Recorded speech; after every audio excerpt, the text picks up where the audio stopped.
Mak salah. Ha? Aku malah nak pergi sekolah. Kenapa? Asyik belajar je, bosan lah. Memang kena belajar nak pandai. Dah, jom masuk sana.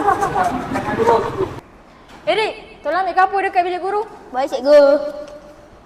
Ahmad, kerja Asyad ni. Asyik tidur je dia ni. Bangun Syed. Cikgu suruh nota kat depan. Aish, bosan lah. Nantilah kat rumah aku salin.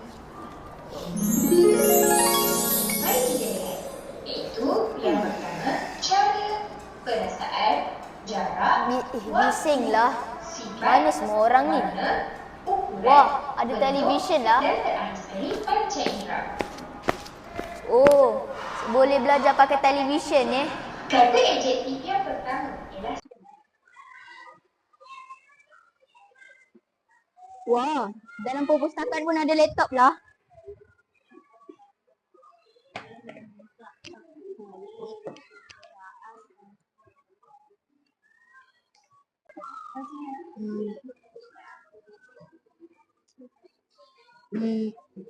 Nak pinjam lah.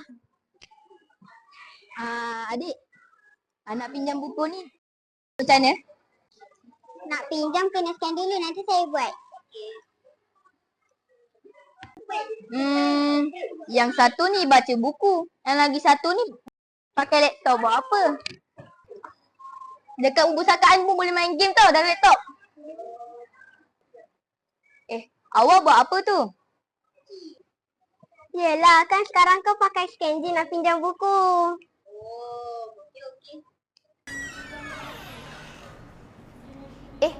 Kawan-kawan pakai laptop buat apa? Kita main sambil belajar lah. Sinilah, duduk sini. Okey, main sekali.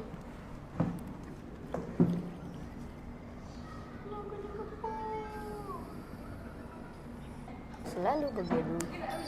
Selalu bergaduh. Selalu bergaduh betul pula.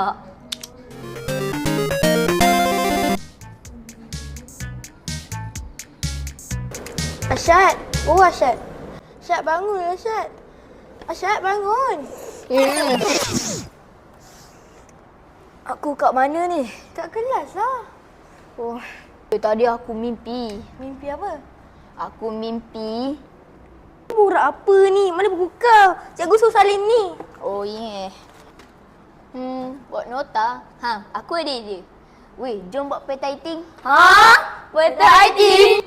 Apa tu? Okey, macam ni. Pertama sekali kita buat peta dakap. Lepas tu? Yang kedua kita buat tajuk. Yang ketiga kita buat isi penting. Dan yang last kita buat maklumat. Oh, macam tu. Asyad, macam ni eh? Ya, macam tu. Dah loceng lah. Jom balik. Terima kasih Syad. Mana aku ajar ni? Dalam mimpi tadi. Oh, mimpi. Bye.